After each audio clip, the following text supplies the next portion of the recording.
Before I begin, if you've ever lived through betrayal like this, please like, leave a comment, and subscribe to Voice of Legends.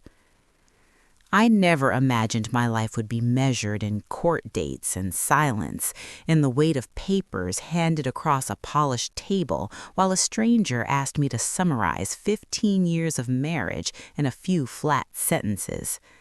Back when I met Laura, I believed in the kind of love that grew quietly and stayed. She laughed easily then, a soft laugh that filled rooms without demanding attention, and I remember thinking that peace had a sound. We built our life the slow way. 2 jobs between us at first, a rented duplex with carpet that never quite smelled clean, Sunday dinners that were more ritual than pleasure. When our son Ethan was born, the world rearranged itself. I learned what fear really was the first night I held him, how love could arrive so fast it knocked the air out of my chest. Laura cried and smiled and said we'd be okay. For a long time, I believed her. The cracks didn't announce themselves. They came disguised as exhaustion, as small resentments that sounded reasonable if you didn't listen too closely. Laura wanted more space, more excitement, more proof that her life had narrowed to school drop-offs and grocery lists. I tried to give it to her in the ways I knew how. Overtime hours, weekend getaways that ended with us both too tired to talk. I told myself marriages had seasons, that if I stayed steady, she would come back to herself. But steadiness can look like indifference to someone who's already halfway gone. The day she told me she wanted a divorce was unremarkable. No thunder, no shouting, just a Tuesday evening with leftovers cooling on the counter and Ethan in his room building something elaborate out of blocks. Laura stood by the sink, arms crossed, eyes distant, and said she'd already spoken to a lawyer. I remember nodding like she'd asked me to pass the salt. My chest tightened so sharply I thought I might faint, but I didn't. I asked about counseling. She shook her head. I asked about Ethan. She said, "We'll figure that out." We didn't figure it out together. Within weeks, everything became adversarial, filtered through attorneys who smiled politely while sharpening every word. Laura moved fast, faster than I thought possible. She wanted the house, the savings, the car I drove to work, even the dining set my parents had given us as a wedding gift. I learned new phrases: equitable distribution, marital assets, terms that sounded fair until they were used like weapons. Still, through it all, I held on to one belief. Whatever happened, we would share Ethan. I told my lawyer I wasn't fighting for things, I was fighting for time. The first mediation session felt like being dissected while awake. Laura sat across from me, impeccably dressed, eyes cool. When custody came up, I leaned forward, heart pounding, ready to negotiate schedules and holidays. Her attorney spoke first. He cleared his throat and said, almost casually, that his client was prepared to concede primary custody to me. I didn't understand. I looked at Laura, waiting for a correction, a glance, something. She stared at the table. My lawyer asked if that was accurate. Her attorney nodded. Laura didn't look up. In that moment, the room tilted. I should have felt relief. Instead, I felt something like grief mixed with disbelief. I asked for clarification, my voice barely steady. Did that mean shared custody? Did that mean weekends, summers? Laura finally raised her eyes and said she needed a clean break. She said she loved Ethan, but wasn't built for full-time motherhood anymore. She said it like a confession she'd rehearsed, like the truth would sound better if it were said plainly. I drove home afterward in a fog. Ethan was at my sister's that day, and the house felt cavernous without him. I sat at the kitchen table and stared at the grain of the wood until it blurred. I tried to make sense of what had happened. Laura wanted everything, every material thing we'd built together, but she was willing to give up our son. The thought landed in my body like a bruise. I didn't know how to hold it. That night, when Ethan came home, he ran into my arms and told me about a science project he was excited about. I smiled and listened and nodded, my heart splitting open with every word. How do you explain to a child that the world has shifted when he hasn't felt the earthquake yet? How do you protect someone from a choice their own parent has made? I tucked him to bed and sat beside him longer than usual, listening to his breathing, memorizing the way his hair curled at the nape of his neck. I promised myself I would be enough. Laura moved out a month later. She took boxes of clothes, art she loved, documents she said she needed. She hugged Ethan tightly, told him she'd see him soon, and walked away without looking back. Soon turned into vague plans that fell through, then into silence punctuated by occasional texts. The divorce papers kept coming, each one a reminder that she was still fighting, just not for him. I learned to pack lunches, braid hair for school spirit days, sit through parent-teacher meetings alone. I learned how lonely a victory can feel when it's born from someone else's absence. At night, after Ethan slept, I replayed everything. I wondered where I'd failed, what signs I'd missed. I wondered if love could evaporate without warning, or if it always left clues we were too afraid to see. The moral lines I'd grown up with felt thinner now. I was learning that people don't always leave because they're cruel. Sometimes they leave because they're empty, but emptiness doesn't excuse abandonment. The final hearing arrived quietly. Laura didn't attend in person. Her attorney finalized the terms, assets transferred, custody granted to me. When the judge asked if there were any objections, the room was silent. The gavel came down, and just like that, my life was redrawn. I walked out of the courthouse holding a folder that said I'd won, but it didn't feel like winning. It felt like being chosen by default. As weeks turned into months, something hardened inside me, not into bitterness, but into resolute. Ethan needed stability, honesty, a parent who stayed. I gave him routines and reassurance, stories at bedtime and pancakes on Saturdays. I told myself the past didn't matter as much as what I built next. Still, late at night, a question echoed. How could someone want everything and still leave the most important thing behind? I didn't know then that the answer would come back to us louder and more painful than either of us expected. The first year after the divorce taught me that silence can be louder than shouting. Laura's absence settled into our lives like an extra piece of furniture no one wanted but had to walk around. At first, Ethan asked about her constantly. He'd pause mid-sentence and say, "When Mom comes back," the way kids talk about the weather changing like it's inevitable if you wait long enough. I learned to answer carefully. I told him she loved him, that grown-ups sometimes struggled, that none of this was his fault. Each lie of omission felt like a small theft, but I told myself I was protecting him. I didn't know yet how much protection would cost. Laura called occasionally, always late, always rushed. Her voice sounded different, lighter, like someone speaking from a room where the air was easier to breathe. She talked about travel, about new opportunities, about how she was finding herself. She'd ask how Ethan was doing, listen politely, then glance at the clock I imagined hanging behind her eyes. Ethan would sit beside me on the couch, waiting for his turn, clutching the phone with both hands. Sometimes she spoke to him. Sometimes she said she'd call back. Often she didn't. After those calls, Ethan would go quiet, retreat into himself. I learned not to push. Grief in children doesn't look like tears. It looks like restraint. Money changed everything, too. Laura had taken most of what we'd saved, and while the settlement was technically fair, it left me stretched thin. I sold the car she'd insisted on keeping in the papers but never came to collect. I downsized, moved us into a smaller place closer to Ethan's school. The walls were bare at first, but we filled them slowly with drawings, photos, proof that life was still happening. I worked longer hours and learned how to be present even when exhausted. I measured success differently now. A good day was one where Ethan laughed without forcing it. There were moments when anger threatened to undo me. I'd see other families at the park, mothers pushing swings, and something sharp would twist in my chest. How could Laura walk away so cleanly? How could she fight so hard for things and so little for him? But anger, I learned, is heavy. It slows you down, makes you careless. Ethan needed me steady, not consumed.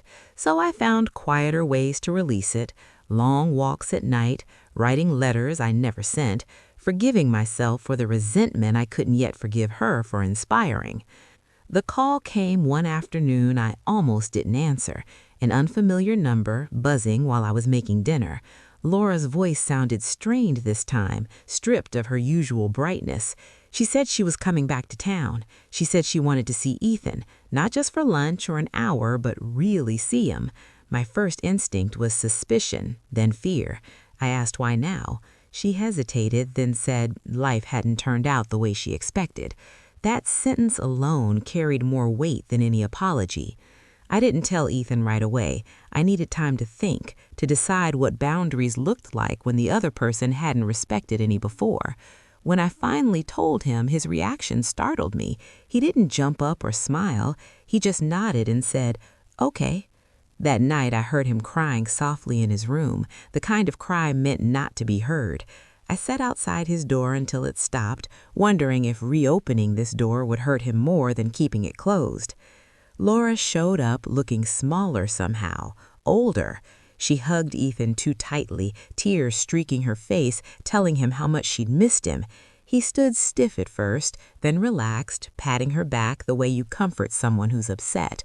I watched from a distance, heart pounding. This wasn't the reunion stories prepare you for. It was uneven, fragile, like glass held together by hope. Over the next weeks, Laura tried to insert herself back into Ethan's life. School pickups she forgot about, promises she over-explained, gifts that felt like substitutes. I set rules, scheduled visits, clear expectations, but she struggled to follow them. One evening, after she canceled again, Ethan looked at me and said very quietly, "It's okay if she doesn't come anymore." That was the moment something inside me broke and reformed all at once. Children shouldn't have to preemptively forgive their parents. They shouldn't have to shrink their needs to survive disappointment. I confronted Laura after that, not with yelling, but with truth. I told her what her absence had done, how Ethan had learned to lower his expectations to protect himself. She cried, said she didn't realize, said she'd been lost. I told her being lost didn't absolve her of responsibility. Love, I said, isn't a feeling you chase, it's a commitment you keep, especially when it's hard. She listened, really listened, for the first time in years. I didn't know if it would change anything, but it felt necessary to say. The real turning point came months later when Laura asked for shared custody. She said she was ready now, that she'd done the work. I asked Ethan what he wanted. I made sure he knew the choice was his, that no answer would disappoint me. He thought about it for a long time. Then he said he wanted to keep living with me and see his mother sometimes, slowly. He said he didn't trust big promises anymore. His honesty cut deeper than any courtroom argument ever had. Laura didn't take it well at first. She accused me of poisoning him against her, of being unforgiving. For a moment, old patterns threatened to resurface, but then she went quiet. Days later, she called and apologized, not to me, but to Ethan. She told him she understood why he felt that way. That was the first real gift she'd given him in a long time. We settled into an uneasy balance. Laura remained on the edges of our lives, present but not central. Ethan grew older, steadier. He excelled in school, made friends, discovered a love of music that filled our home with noise and joy. I watched him become resilient in ways I wished he hadn't had to be. And slowly, I realized something else, too. The divorce hadn't been the end of our family story. It had been a brutal edit, removing what wasn't willing to stay. What remained was smaller, yes, but stronger, held together by choice rather than obligation. I stopped seeing myself as the one left holding everything. I was the one who'd been entrusted with what mattered most. Laura had wanted everything except our son, and in doing so, she'd revealed what she valued. I learned to stop resenting that truth and start building a life that reflected my own values instead. The revenge, if you could call it that, wasn't punishment, it was presence. It was showing up every day, loving without conditions, and letting that love speak louder than abandonment ever could. The years that followed taught me that healing doesn't arrive all at once. It comes in ordinary moments, disguised as routine, as mornings that don't feel heavy anymore. Ethan grew taller than I expected, his voice deepening almost overnight, his questions becoming more thoughtful, more complex. We talked about responsibility, about honesty, about what it means to stay when leaving would be easier. I never spoke badly about his mother, but I never lied either. When he asked why she left, I told him she was searching for something outside herself and didn't yet know how to come back. He accepted that answer with a maturity that both humbled and broke me. Laura remained inconsistent. Sometimes she showed up fully, attentive and gentle, and for those days I allowed myself to hope she was changing. Other times, weeks would pass without a word. Ethan learned to manage his expectations, but I watched the cost of that self-control etch itself into him. It made him careful with his emotions, hesitant to lean too hard on anyone. I countered that the only way I knew how, with reliability.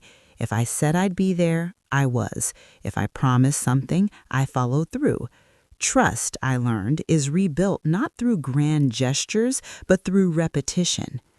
When Ethan turned 15, Laura called again with urgency in her voice. She'd been diagnosed with an autoimmune condition that left her fatigued, frightened, suddenly aware of her own fragility.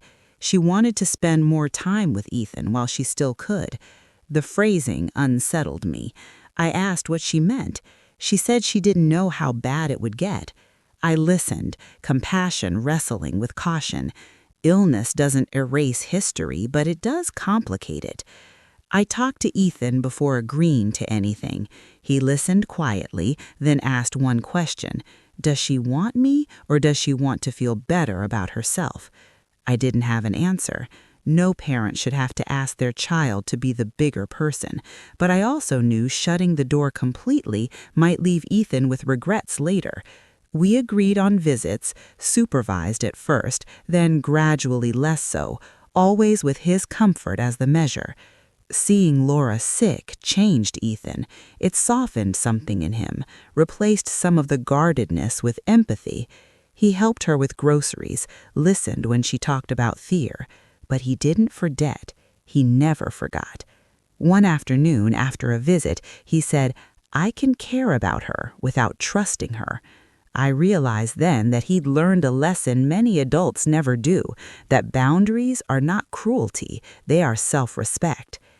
As Laura's health stabilized, she made a different kind of effort. She stopped promising futures she couldn't guarantee and focused on showing up for the present.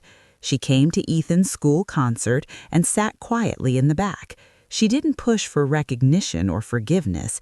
Afterward, she told him she was proud and left early, respecting the space he still needed. That restraint, more than anything, told me she might finally understand what she'd lost. I watched them from a careful distance, resisting the urge to control outcomes. Parenthood, I'd learned, isn't about orchestrating perfect relationships. It's about preparing your child to navigate imperfect ones. Ethan graduated high school with honors, his smile confident, his posture relaxed in a way it hadn't been in years. As he hugged me after the ceremony, he whispered, "Thanks for staying." 3 words spoken softly that carried the weight of every sacrifice I'd made without realizing it. Laura called me a year later, just to talk. She said watching Ethan thrive had forced her to confront her own choices. She apologized, not as a performance, but as an acknowledgement. I accepted it, not for her sake, but for mine. Carrying anger had become unnecessary weight. Looking back now, I understand the deeper lesson of it all. Laura wanted everything in the divorce except our son, and that decision defined the paths we each walked afterward. She chased freedom and found loneliness. I embraced responsibility and found purpose. Ethan grew up knowing without question that he was wanted, and that knowledge shaped him more than any shared custody agreement ever could. If there's a moral to this story, it's this. What you abandon doesn't disappear. It waits, shaping who you become in its absence. Love isn't proven by what you demand, but by what you're willing to carry. I carried my son through the wreckage and into the light, and in doing so, I found a version of myself I'm proud to live with. Life after Ethan left for college settled into a quieter rhythm, one that forced me to sit with myself in ways I hadn't before. For years, my identity had been built around survival, keeping us afloat, shielding him from disappointment, being the constant when everything else felt unstable. When that responsibility loosened, I felt unmoored, not lonely exactly, but exposed. I realized how long I'd been running on purpose, how little time I'd spent asking myself what I needed beyond making sure my son was okay. Ethan called often at first. He told me about classes, about the freedom and fear that came with being on his own. He asked practical questions, how to budget, how to cook something that wasn't instant noodles. Sometimes he asked deeper ones, about relationships, about how you know when to stay and when to leave. I answered honestly, careful not to turn my scars into his roadmap.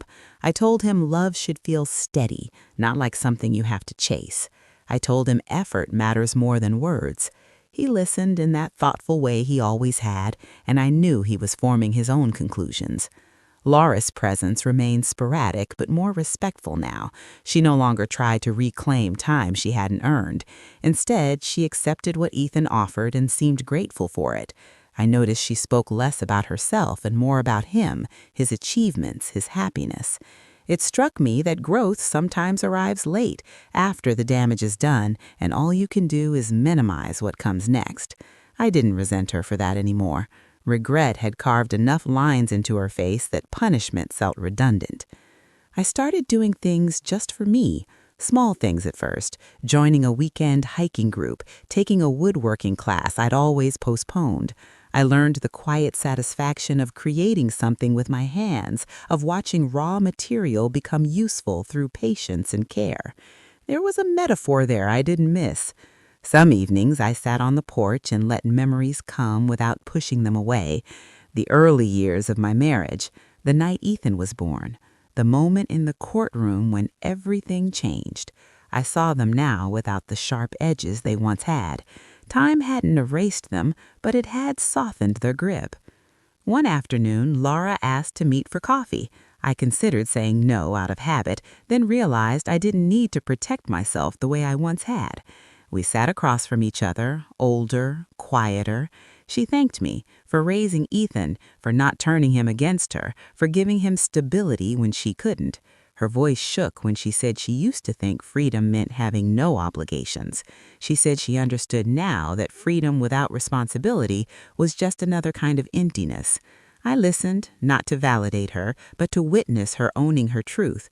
When we stood to leave, there was no embrace, just a shared understanding that our chapter together was long closed. Ethan came home during his junior year for a break, taller still, more confident. We cooked dinner together, moved around each other easily in the kitchen like we always had. At one point, he asked if I ever regretted not fighting harder for more, for money, for recognition, for revenge. I laughed softly and told him the truth. I said there were days I felt tired, days I wondered how different life might have been if things had gone another way. But regret? No. I told him choosing him had never felt like a sacrifice. It felt like alignment. He nodded, absorbing that, and I saw something settle inside him. That night, after he went to bed, I realized something profound. The story I'd been telling myself, that Laura wanted everything except our son, was only half the truth. The deeper truth was that I'd been willing to take responsibility for everything she left behind, not because I was stronger, but because I understood what mattered sooner. The divorce hadn't made me a hero or a victim. It had clarified my values in a way comfort never could have. When Ethan graduated college, Laura attended again, quieter than before, sitting beside me this time. We didn't speak much, but we didn't need to. Watching our son walk across that stage, confident and whole, felt like the closing of a long, painful loop. I felt gratitude then, not for the pain, but for what it had revealed. Now, years later, I tell this story not to assign blame, but to offer perspective. People will show you who they are when things fall apart. Believe them, and remember that what you choose to carry will shape you far more than what you try to claim. Laura wanted everything in the divorce except our son. I wanted my son, even if it meant giving up everything else. Looking back, I know who walked away richer.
As the years continue to stretch forward, I began to understand that some stories don't really end.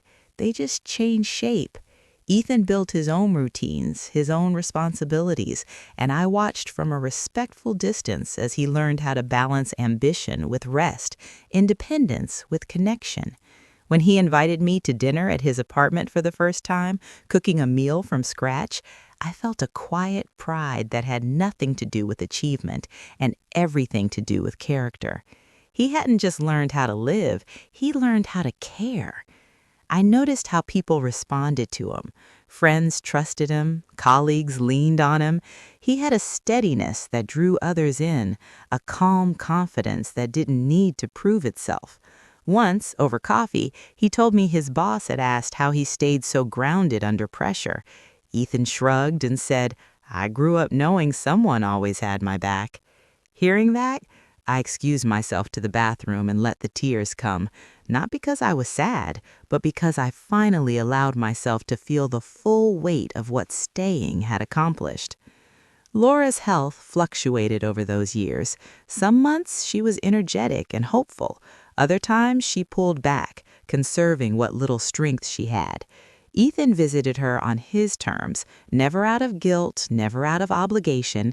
Their relationship existed in a careful balance of kindness and distance. One day he told me he didn't hate her anymore, but he also didn't need her approval. That, I realized, was freedom, the kind that comes from self-trust, not escape. There was a moment that crystallized everything for me. Ethan called late one night, voice tense. He'd had a serious argument with someone he loved and didn't know whether to fight for the relationship or walk away. He asked me how I knew what to do when things fell apart. I told him the truth I'd learned the hard way. I said you don't decide based on fear or comfort. You decide based on values. You ask yourself who you want to be after the decision, not just how you want to feel in the moment. He was quiet for a long time, then thanked me. Weeks later, he told me he'd chosen to stay and work through it, not because it was easy, but because it was honest. I thought about Laura then, about how different things might have been if she'd asked herself that same question years earlier. Who do I want to be after this? Not freer, not happier, but truer. Some lessons arrive too late to change the past, but not too late to shape the future. As for me, I learned to forgive myself for the moments I doubted my own worth, for the nights I wondered if being chosen by default meant being less than. I see now that being chosen by a child who had every reason to give up is not default at all. It's earned. It's sacred. People sometimes ask if I'd do it all again, knowing how hard it would be. The answer comes easily now. Yes, without hesitation, because love measured by endurance leaves a legacy that comfort never could. Laura wanted everything in the divorce except our son, and in that single decision, she revealed the difference between possession and purpose. I didn't need to take revenge. Life delivered its own quiet verdict. Ethan grew up whole. I grew up certain. And the story that began with loss ended with something far stronger than winning. It ended with meaning. There is a season in life when the past stops asking to be understood and starts asking to be accepted. I didn't recognize when that shift happened, only that one day I could tell the story without my voice tightening, without feeling the need to justify every decision I'd made. The memories were still there, but they no longer controlled the room. They sat quietly, like old photographs, evidence of where I'd been, not instructions for where I had to go. Ethan's life continued to expand in ways that amazed me. Promotions, new friendships, a serious relationship that matured slowly and thoughtfully. He introduced me to her one evening over dinner, and I watched the way he listened to her, the way he never interrupted, the way he checked in instead of checking out. It struck me then that children don't learn love from speeches, they learn it from observation. He hadn't needed me to be perfect, he'd needed me to be present. Later that night, after they left, I sat alone in the quiet and realized something else. I had stopped bracing myself for disappointment. For years, I'd lived with a low-level vigilance, waiting for the next thing to fall apart. But that tension was gone now. I trusted the life we'd built. I trusted him, And finally, I trusted myself. Laura faded further into the background as time passed, not dramatically, just naturally. She called on holidays, sent messages on birthdays. Sometimes she asked about Ethan's work, his plans, his happiness. I answered politely, without embellishment. There was no longer anything to protect or prove. The truth stood on its own. I sensed in her voice a quiet reckoning, not bitterness, but awareness, the understanding that some losses can't be reclaimed, only acknowledged. One afternoon, years after the divorce, I ran into someone who had known us when Ethan was small. They asked how Laura was doing, then lowered their voice and said, "That must have been hard, raising him alone." I smiled and corrected them gently. I said I hadn't raised him alone. I'd raised him with intention.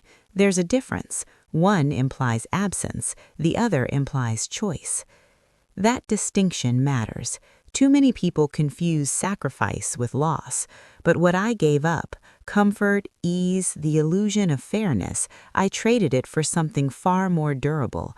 I traded it for trust, for a relationship with my son built on reliability instead of regret. Ethan once told me that when he thinks about family, he doesn't picture perfection, he pictures safety, a place where he doesn't have to earn his right to belong. Hearing that, I understood the full circle of it all. Laura hadn't just walked away from a child, she'd walked away from the chance to be that place for him. I don't tell this story to vilify her. Life does that well enough on its own. I tell it because someone listening right now may be standing where I once stood, watching someone choose everything else over the one thing that should have mattered most. If that's you, know this: staying will hurt. It will exhaust you. It will feel deeply unfair, but it will also shape you into someone your future self will recognize with pride. Laura wanted everything in the divorce except our son. I wanted my son, even if it meant rebuilding from nothing. And in the end, that difference became the whole story. Time has a way of revealing the quiet consequences of our choices. Not all at once, not dramatically, but in steady, undeniable ways. By the time Ethan reached his 30s, the shape of his life reflected a deep inner stability. He wasn't rushing milestones or measuring himself against others. He moved deliberately, as if he understood that a life built carefully lasts longer. Watching him, I realized that consistency had become his language. He married a few years later in a small ceremony filled with warmth rather than spectacle. I stood beside him as he adjusted his tie, hands steady, eyes clear. He thanked me again that day, not in a speech, not publicly, but quietly when no one else was listening. He said he'd learned from me that commitment isn't proven on good days, it's proven on the ordinary ones. I carried those words with me like a medal no one else could see. Laura attended the wedding too. She sat a few rows back, composed, respectful. When it was over, she approached me, eyes shining with pride and something else. Grief, maybe. She said Ethan was remarkable. I agreed. She hesitated, then said she wished she'd been braver when it mattered. I didn't argue. Some truths don't need reinforcement. They stand on their own. Later that night, alone, I reflected on how differently our lives had unfolded since that courtroom decision. Laura had chased freedom and found moments of happiness scattered between long stretches of regret. I had chosen responsibility and found meaning layered into every year. Neither path was easy, but only one of them grew richer over time. I sometimes think about how easily this story could have gone another way if I'd chased fairness instead of stability, if I'd let bitterness guide me, if I'd measured my worth by what I lost instead of what I protected. But I didn't. I stayed, and staying changed everything. People often misunderstand what strength looks like. They imagine it as confrontation, as dominance, as taking back what was taken. But real strength is quieter. It's showing up again and again, even when no one is watching, even when no one thanks you. It's choosing love without guarantees. Laura wanted everything in the divorce except our son, and in the end, that single decision taught all of us what truly matters. You can divide assets, you can sign papers, but you can't negotiate presence. You either give it or you don't. Ethan grew up knowing he was chosen, and that knowledge became the foundation of his life. That is the ending I live with now. Not dramatic, not loud, just true. As I've grown older, I've learned that wisdom doesn't always arrive with answers. Sometimes it arrives with peace, the kind of peace that lets you look back without flinching, without rewriting history to make yourself feel better. I can see my life now as a long chain of choices, some forced, some freely made, all of them shaping the man I became. And when I trace that chain carefully, it always circles back to one defining moment, the day Laura decided she wanted everything in the divorce except our son. That decision didn't just change custody arrangements, it set the emotional climate of the years that followed. It clarified roles in a way nothing else could have. I didn't have the luxury of checking out or numbing myself. Ethan needed consistency, and consistency demanded presence. So I learned to be present, even when I was tired, even when I was scared, even when I felt profoundly alone. Over time, that presence became habit, then identity, then purpose. Ethan and his wife visit often now. They bring laughter, stories, plans for the future. When I watch him interact with his children, my grandchildren, I see the ripple effects of everything we endured. He is patient, he listens, he shows up. When one of them scrapes a knee or wakes from a bad dream, he's there immediately, calm and reassuring. He doesn't hesitate, he doesn't outsource comfort, he embodies it. And every time I witness that, I understand that the hardest years of my life quietly built something far larger than I ever intended. Laura's relationship with the grandchildren is polite but distant. She sends gifts, cards, messages. She's careful not to overstep, perhaps aware now of how fragile connection can be when it isn't reinforced by time and effort. There's no hostility in this arrangement, just reality. Children sense who is safe, who is consistent, who belongs in the center of their lives. They gravitate toward reliability the way plants lean toward light. Once, during a rare, honest conversation, Laura asked me if I thought Ethan would ever fully forgive her. I didn't answer right away. Forgiveness is a complicated word, often misunderstood. I told her I thought he already had in the way that mattered most. He wasn't carrying anger, he wasn't seeking punishment, but forgiveness doesn't always restore closeness. Sometimes it simply releases resentment and allows distance to remain without bitterness. She nodded, eyes downcast, and said she understood. I think that was the closest we ever came to closure. There's a temptation when telling stories like this to frame them as victories and defeats, to decide who won and who lost. But life is rarely that clean. Laura didn't lose everything. She built a life, found moments of happiness, learned painful lessons. I didn't win everything. I sacrificed ease, companionship, and the version of life I once imagined. But when I weigh outcomes instead of intentions, the difference becomes clear. One path built connection, the other narrowed it. If I could speak to my younger self, the man sitting at that kitchen table stunned by the realization that his wife was willing to give up their child, I wouldn't tell him it would all be okay. That wouldn't have been true in the way he needed. I would tell him this instead. You will become stronger than you think, not because you're extraordinary, but because love will require it of you, and you will not regret choosing your child, even on the days it hurts, especially on those days. People sometimes ask what kept me going during the darkest periods. They expect some grand answer, faith, principle, resilience. The truth is simpler. I kept going because Ethan needed breakfast in the morning, because homework had to be checked, because bedtime stories couldn't read themselves. Responsibility anchored me when emotion threatened to sweep me away, and over time, that responsibility transformed into something deeply fulfilling. Laura wanted everything in the divorce except our son. That fact used to feel like an accusation echoing through my life. Now it feels like a sentence that simply describes what happened without judgment. The judgment belongs to time, and time has been very clear. I live now with a sense of completion, not because everything was resolved perfectly, but because I honored my values when it mattered most. I stayed when leaving would have been easier. I chose presence over pride, and in doing so, I helped raise a man who knows to stay, too. That, to me, is the quiet triumph of this story. Not revenge, not validation, but continuity. Love passed forward, uninterrupted. As I've grown older, I've learned that wisdom doesn't always arrive with answers. Sometimes it arrives with peace, the kind of peace that lets you look back without flinching, without rewriting history to make yourself feel better.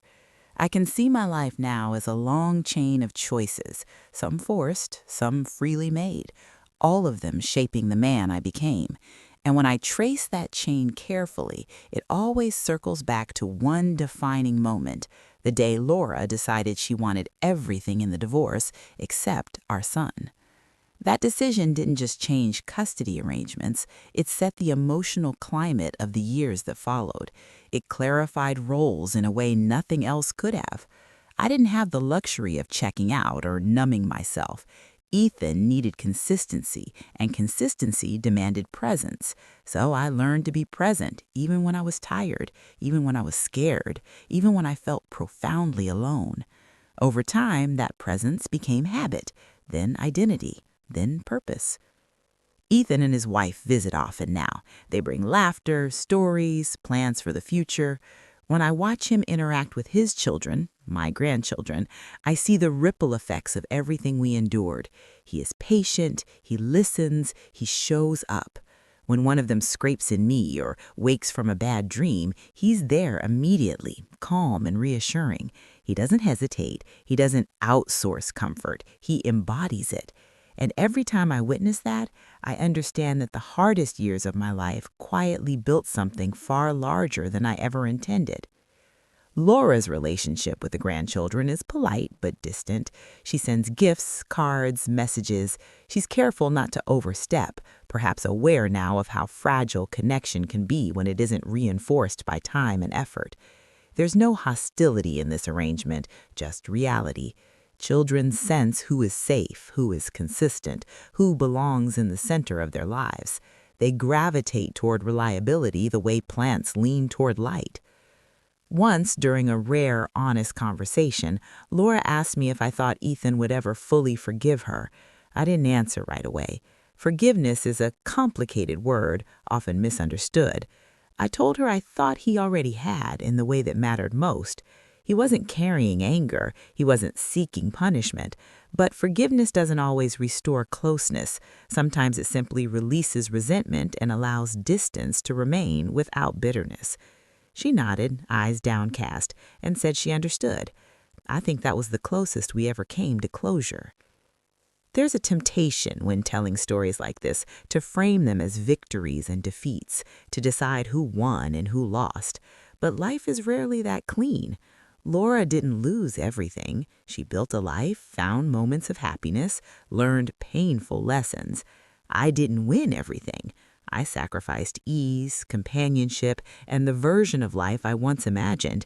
But when I weigh outcomes instead of intentions, the difference becomes clear.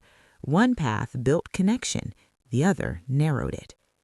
If I could speak to my younger self, the man sitting at that kitchen table stunned by the realization that his wife was willing to give up their child, I wouldn't tell him it would all be okay. That wouldn't have been true in the way he needed. I would tell him this instead. You will become stronger than you think, not because you're extraordinary, but because love will require it of you, and you will not regret choosing your child, even on the days it hurts, especially on those days. People sometimes ask what kept me going during the darkest periods. They expect some grand answer, faith, principle, resilience. The truth is simpler. I kept going because Ethan needed breakfast in the morning, because homework had to be checked, because bedtime stories couldn't read themselves. Responsibility anchored me when emotion threatened to sweep me away, and over time, that responsibility transformed into something deeply fulfilling. Laura wanted everything in the divorce except our son. That fact used to feel like an accusation echoing through my life. Now it feels like a sentence that simply describes what happened without judgment. The judgment belongs to time, and time has been very clear. I live now with a sense of completion, not because everything was resolved perfectly, but because I honored my values when it mattered most. I stayed when leaving would have been easier. I chose presence over pride, and in doing so, I helped raise a man who knows to stay, too. That, to me, is the quiet triumph of this story. Not revenge, not validation, but continuity. Love passed forward, uninterrupted. In the later chapters of life, reflection becomes less about what went wrong and more about what endured. I wake earlier now, my mornings quiet, measured. I make coffee slowly, not rushing the way I once did when every minute felt borrowed. From my window, I watch the neighborhood come alive. Parents walking children to school, couples arguing softly, doors opening and closing. Ordinary scenes, familiar ones. And I think about how ordinary choices, repeated consistently, shape entire lives. Ethan brings his children to visit on weekends sometimes. The sound of their laughter fills the house in a way that feels almost sacred. I watch him kneel to their level when they talk, never dismissing a feeling just because it's small. I see him apologize when he's wrong. I see him stay present even when he's tired. These moments land heavier than any award or recognition ever could. They are proof that staying mattered. One evening, after the children were asleep, Ethan and I sat outside under the dim porch light. He told me he'd been thinking about his childhood more lately, about how different things could have been. He said he used to wonder if something was wrong with him, why his mother left so easily. He paused, then said he doesn't wonder that anymore. He said he understands now that her leaving had nothing to do with his worth and everything to do with her capacity at the time. Hearing that felt like exhaling after holding my breath for decades. That understanding didn't come from explanations, it came from lived experience. Laura's name comes up less often now. When it does, it's without charge. She exists in Ethan's life as a fact, not a force. He doesn't avoid her, but he doesn't orbit her either. There's a quiet acceptance there that feels earned. I've learned that the healthiest relationships are the ones that don't require constant management. They simply are what they are. I sometimes get messages from people who hear my story through mutual friends, fathers, mothers, people standing at the edge of decisions they never planned to face. They ask how I survived it, how I didn't break under the weight of being left with everything that mattered while losing everything that seemed to matter on paper. I tell them the truth. I say I broke many times, quietly, in ways no one saw, but breaking didn't mean failing. It meant bending without disappearing. There's a myth that strength feels powerful. Most of the time, it doesn't. Most of the time, it feels like obligation. Like getting up when you want to stay down, like choosing patience when resentment would be easier. Strength, I've learned, is rarely celebrated in the moment. It looks like consistency, and consistency is invisible until it's gone. Laura once told me she thought freedom would make her lighter, that shedding responsibility would allow her to finally breathe. I don't think she was lying. I think she just misunderstood the cost. Freedom without connection is weightless in the worst way. It doesn't anchor you to anything meaningful. Responsibility, when chosen for the right reasons, doesn't imprison you. It roots you. It gives your life gravity. If there's one thing I wish society talked about more honestly, it's this. Love isn't proven by intensity. It's proven by endurance. Anyone can feel deeply in the beginning. Anyone can promise. What matters is who stays when the feeling fades and the work begins. Laura wanted everything in the divorce except our son. That choice echoed outward, touching more lives than she probably ever imagined. It shaped Ethan's understanding of love. It shaped my understanding of purpose. It shaped the kind of grandfather I get to be now, present, grounded, unafraid of emotional closeness. I don't carry bitterness anymore. There's no room for it. My life is full, not flashy, not perfect, but full in the way that matters. I have relationships built on trust, not performance. I have memories that didn't need to be staged to be meaningful. I have the quiet satisfaction of knowing I did the right thing even when no one was watching. That is the legacy of staying. There's a strange calm that comes when you realize your story no longer needs defending. I've reached that place now. I don't feel the urge to explain myself when people hear fragments of what happened and tilt their heads with sympathy or judgment.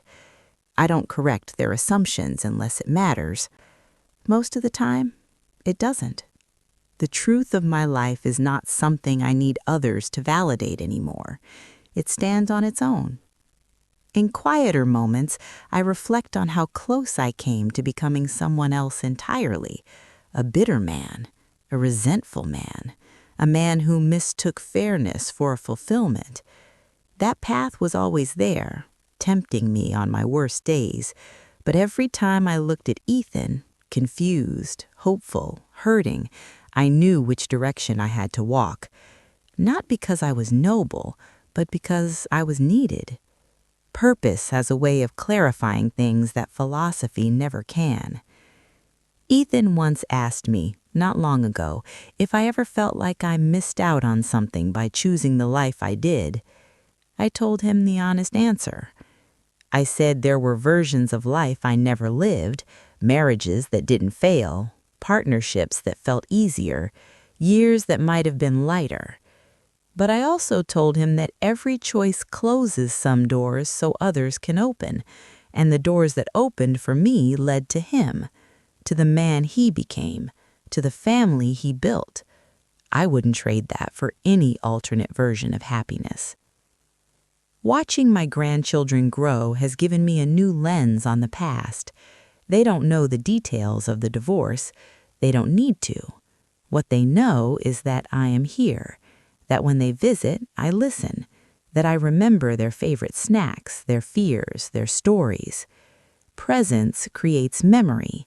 Memory creates belonging, and belonging shapes identity.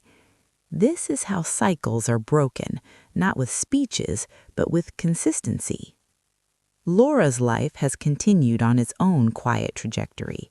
We are polite, distant, respectful.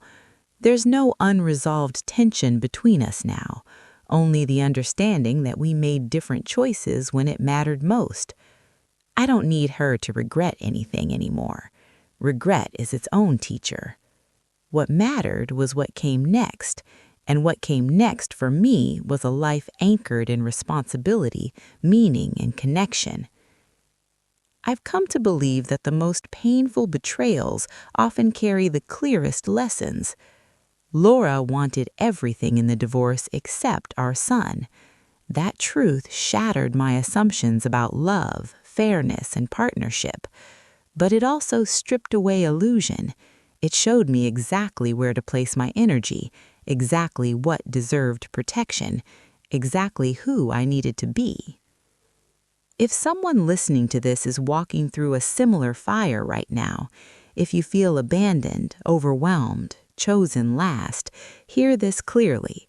Being left with responsibility does not mean you were less valuable. It often means you were more capable, more grounded, more willing to love without guarantees, and that kind of love leaves a mark that time cannot erase. I didn't win a battle. I built a life. One morning, one bedtime story, one hard decision at a time. The revenge, if there ever was one, wasn't seeing Laura suffer. It was watching my son thrive. It was knowing that when he looks back on his childhood, the strongest memory he carries is not loss, but safety. This is where my story settles, not in anger, not in triumph, but in quiet certainty. Laura wanted everything in the divorce except our son. I wanted my son, even if it meant carrying everything else alone. And now, standing here with a full heart and a life that makes sense to me, I know exactly what that choice was worth. There is a moment in every long story when the narrator steps back and realizes the ending has already happened. Not with fireworks or final arguments, but with a quiet understanding that nothing more needs to be proved. That's where I am now. I don't wake up wondering what could have been. I wake up grounded in what is, and what is enough. Ethan stands firmly in his life now, a husband, a father, a man who knows how to stay when things get uncomfortable. When I watch him move through the world, I don't see the child who was once left behind. I see someone who learned early that love is shown, not announced. Someone who understands that presence is the most expensive gift you can give another human being because you never get it back once it's spent. He once told me that when he thinks about his childhood now, the dominant feeling isn't sadness, it's safety. He remembers routines, dinners at the table, being picked up on time, knowing who would be there when the lights went out at night. That's when I understood the full meaning of what we'd built together. Not a perfect life, but a secure one. Laura exists in this story as she always has, on the margins, not erased, not vilified, simply placed where her choices naturally led her. She attends family milestones quietly when invited. She sends thoughtful messages. She carries herself with a humility that wasn't there before. I don't doubt that she loves Ethan in her own way. I also don't doubt that love requires action to fully take root.